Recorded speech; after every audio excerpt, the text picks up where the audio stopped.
வணக்கம். நம்ம சேனலுக்கு தொடர்ந்து ஆதரவளித்துக் கொண்டிருக்கும் நல்ல உள்ளங்களுக்கு நன்றி. தொடர்ச்சியாக ஆதரவு கொடுங்க. திமுகவில் சீட் பகிர்வு உங்களுக்கு தெரியும். பஞ்சாயத்து ஆரம்பித்து விட்டது, உட்கட்சி பிரச்சனை ஆரம்பித்து விட்டது. இது எல்லாத்தையும் தாண்டி லண்டன் வெங்கட். இந்த லண்டன் வெங்கட் யார்?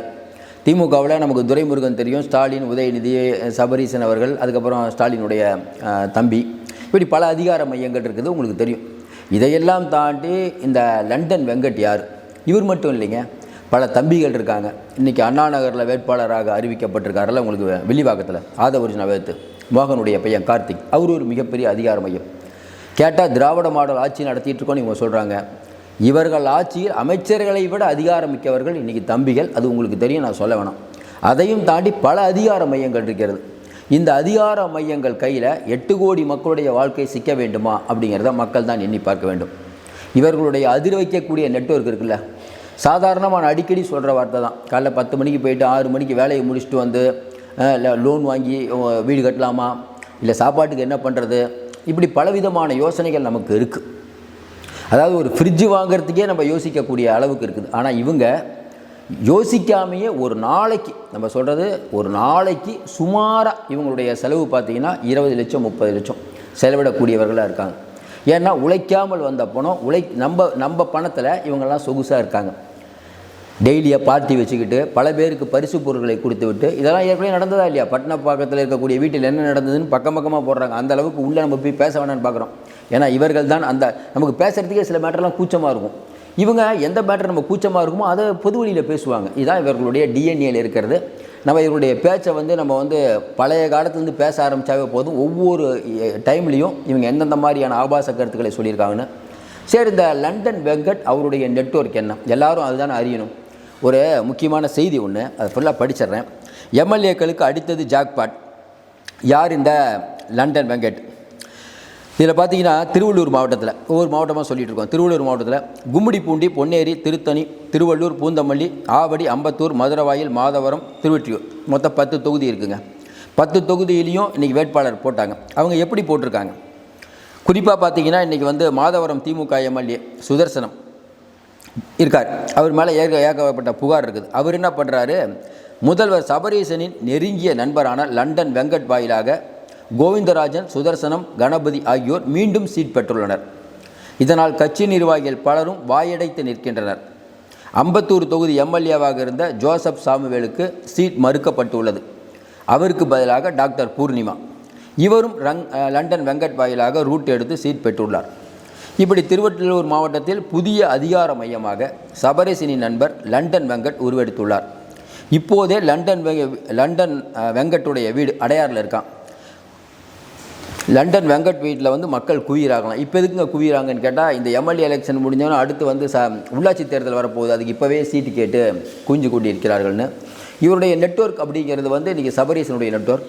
இன்னொரு நெட்வொர்க் இருக்குது, அது உதயநிதி அவர்களுடைய நெட்வொர்க்.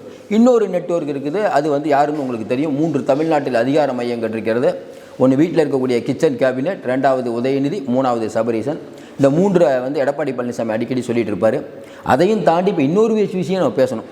இந்த மணல் குவாரிகளில் மண் எடுக்கிறத பற்றி நம்ம ரொம்ப நாளாக பேசிகிட்டு இருந்தோம். இந்த ஏன் இப்போ லண்டன் வெங்கட்டை விட்டுட்டு இந்த விஷயத்துக்கு போனோன்னா, ஏற்கனவே சொன்னோம்ல லண்டன் வெங்கட், அவர் மட்டும் இல்லாமல் பல அதிகார மையங்கள் இருக்குது. இந்த லண்டன் வெங்கட் எப்படி செயல்படுவாருங்கிறத நம்ம பின்னால் பார்ப்போம். திடீர்னு ஞாபகம் வந்தது, அதோட ஒரு முக்கியமான செய்தியை பேசியாகணும், மறந்துட போகிறேன். இப்போ நிறைய பேருக்கு தெரியும் இன்றைக்கி திமுக இன்றைக்கி காபந்து அரசாக இருக்கிறதுன்னு. ஆனால் காபந்து அரசாக இருந்தாலும் சரி, இன்றைக்கி அதிகாரிகள்கிட்ட போய் கேட்கும்போது மணல் விஷயத்தில் மேலிடத்தில் போய் பார்த்துட்டு வாங்கங்கிறாங்களாம். பல இடங்களில் மண்கள் அள்ளப்பட்டு கொண்டு இருக்கிறது, மணல் அள்ளப்பட்டு கொண்டு இருக்கிறது. என்னங்க ஆட்சி முடியறதுக்கு கொஞ்ச நாளைக்கு முன்னாடி சிஎம் யாருக்குமே கொடுக்கலையே, மணல் அள்ளக்கூடாதுன்னு சொன்னார். எப்படி அள்ளுறாங்க? இதே மாதிரி தான் கல்குவாரி முறைகேடாக பல இடங்களில் அள்ளப்பட்டு கொண்டு இருக்கிறது. இது யாருடைய மேற்பார்வையில் நடக்குதுன்னா, காட்பாடியை சேர்ந்த பெரிய மனிதருடைய மேற்பார்வையில் நடக்கிறது தான். அவங்களுக்கு தெரியும் தமிழ்நாட்டிலே பெரிய மனிதர் யார். கொஞ்ச நாளைக்கு முன்னாடி ஹாஸ்பிட்டல்லேருந்து அட்மிட் ஆனதுக்கு பிறகும் நான் எம்எல்ஏவாக தான் இருப்பேன் அப்படின்னு அடம்பிடிச்சி பதவி வாங்கினது யாருங்கிறது நாட்டு மக்களுக்கு நன்றாக தெரியும். விஜய் சொல்கிறாருல, யார் மோசமான ஆள்னு உங்களுக்கு தெரியும்.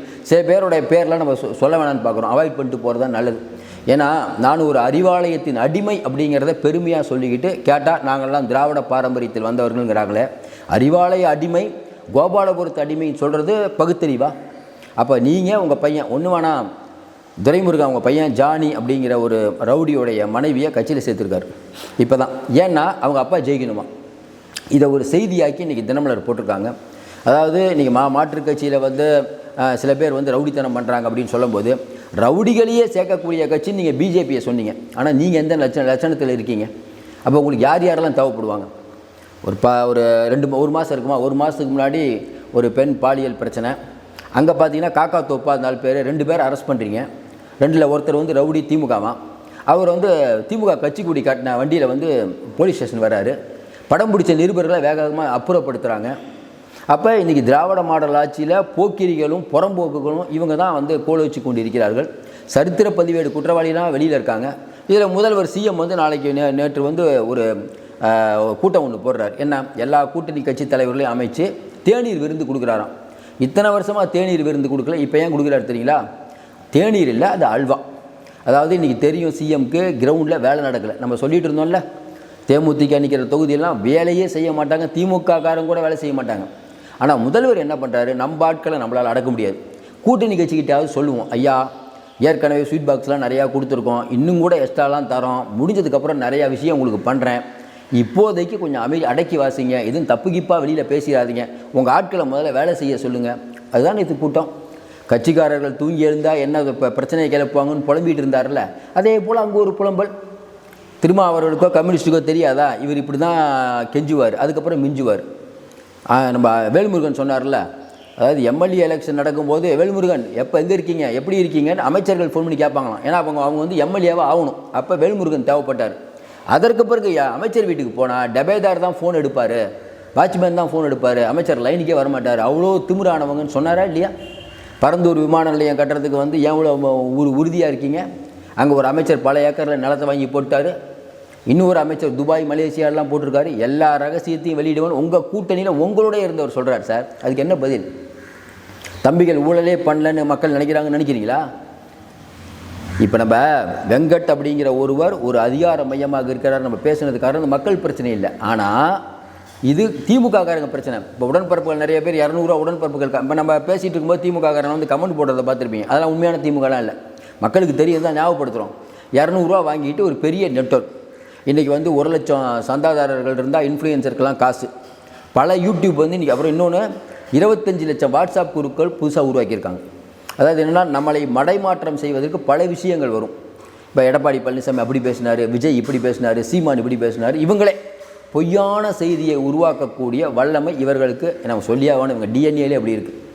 அப்போ இன்றைக்கி இவ்வளோ அதிகார மையங்கள் இருக்கும்போது நேற்று போய் வந்து ராஜா வந்து எல்லாத்தையும் சமாதானப்படுத்துகிறாராம். ஏன்னா சென்னையுடைய பொறுப்பாளர் ராஜா உங்களுக்கு தெரியும், தாம்பரத்தில் 2 தடவை நின்றவர், அவருக்கு சீட்டு கொடுக்காத காரணம் தாமோ அன்பரசனும் அங்கே இருக்கக்கூடிய மாவட்ட செயலாளர் பேர் சுந்தர்.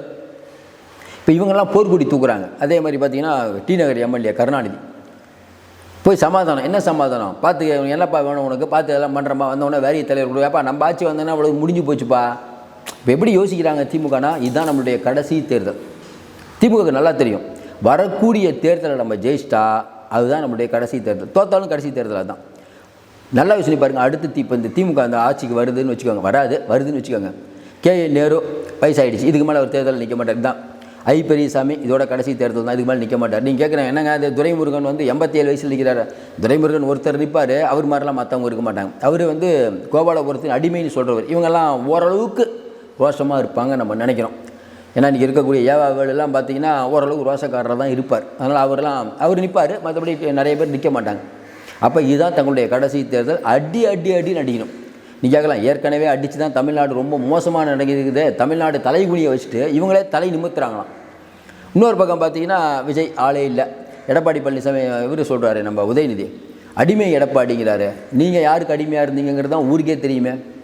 உங்கள் துணை முதல்வராக பதவி ஏற்கிறதுக்கு முன்னாடி நீங்கள் மோடியை பார்த்து ஆசீர்வாதம் தான் வாங்கிட்டு வந்தீங்க. கேட்டால் மோடிக்கு பயப்பட மாட்டோம், ஈடிக்கு பயப்பட மாட்டோம், யாரை பார்த்து கதை விட்டுட்ருக்கீங்க.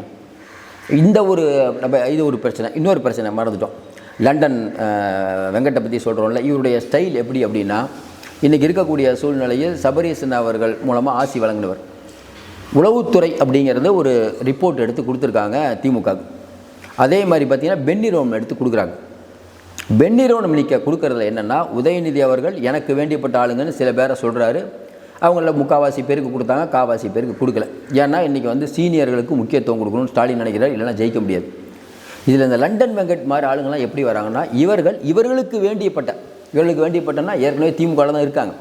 இந்த சிட்டிங் எம்எல்ஏ திருவள்ளூரில் சுதர்சனம்லேருந்து நிறைய பேர் சிட்டிங் எம்எல்ஏ தான். அவங்களுக்கு பாருங்கள், உங்களுக்கு இந்த தடவை சீட்டு கிடைக்கிறதுக்குன்னா நாங்கள் தான் முயற்சி பண்ணணும். அதனால் வைட்டமினும் கொடுங்க, அது இல்லாமல் எங்களுடைய ஆதரவாளர்கள் ஆகுங்க. இப்போ என்னென்னா நிறையா வந்து திமுகவில் இருக்கவங்களே இன்றைக்கி சபரீசனுடைய ஆதரவாளர் இருக்காங்க. என்னங்க திமுக தானே சபரீசன்னா? அப்படி இல்லை. திமுகவிலேயே சபரசன் திமுக, உதயநிதி திமுக, ஸ்டாலின் திமுக, கனிமொழி திமுக. இதில் கனிமொழி திமுக வீக், அவங்களுக்கு அவ்வளோ ஆள் இல்லை. இப்படி அதிகார மையங்கள் நிறையாக உருவாகிவிட்டது.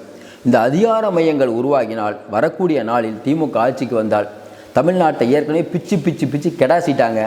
இந்த தடவை பீப்பதற்கு எதுவும் இல்லை. நீங்கள் சொன்னாலும் இன்னும் கொஞ்சம் நெஞ்சம் இருக்குது, அதையும் பீத்து விடலாம் அப்படின்னு நினைக்கிறாங்க. கண்டிப்பாக இவர்கள் ஆசை நிறைவேறாது. திமுகவின் அதிர வைக்கும் நெட்வொர்க்குங்கிறது தமிழகம் முழுக்க இவங்க பணம் பட்டுவாடா பண்ணுறது, அதுக்கும் வைக்க போகிறாங்க அப்படின்னு நிறைய பேர் சொல்கிறாங்க. எனக்கு அந்த நம்பிக்கையில் பணம் போயிடுச்சு. பணமே கொடுத்தாலும் இந்த தடவை திமுக ஜெயிப்பது கஷ்டம்.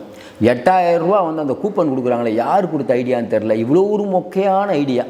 8000 ரூபா கூப்பனும் 10,000 ரூபா அக்கௌண்ட்டில் போடுறது எப்படி இருக்குது? 8000 ரூபா கூப்பன் கொடு, அது 8000 ரூபா காசாவது கொடுத்துருக்கலாம்ல. இது யார் எது எடப்பாடி பழனிசாமி பண்ணுறாருன்னு நீங்களும் பண்ணி மொக்க வாங்க. முதலமைச்சருக்கு உள்ளே என்ன இருக்குன்னே தெரியல. முதலமைச்சருக்கு வந்து இந்த தேர்தல் அறிக்கையில் என்ன இருக்குன்னே தெரில. நல்லா பார்த்துருப்பீங்க, எடப்பாடி பழனிசாமி சொல்கிற மாதிரி அந்த தேர்தல் அறிக்கை வெளியிட்டோன்னு ஒரு ஆள் கேட்குறாரு நிருபர், ஏங்க அந்த மாதிரி அது அப்படின்னு சொன்ன உடனே ஆர்எஸ் பாரதி உள்ளே வர்றாரு. அதெல்லாம் பேச மாட்டோம். ஏன்னா எழுதி கொடுத்ததை படிச்சுட்டு போகிறார். எப்பயும் போல் வேலைக்கே ஆகாது. எழுதி வச்சுக்கோங்க, முட்டு வந்து கன்ஃபார்ம். திமுக ஓரளவுக்காக ஜெயிக்கணும்லாம் நான் எதிர்பார்த்தேன். போகிற போக்கெல்லாம் பார்த்தா இவங்க ரொம்ப நிறைய பேர் தேடுறதே கஷ்டம் பொழுது. வாஷ் அவுட் ஆகுமா திமுகனா? போகிற நிலைமை பார்த்தா அப்படி தான் இருக்குது. தொடர்ந்து ஆதரவு கொடுங்கள். மீண்டும் சந்திப்போம். நன்றி, வணக்கம்.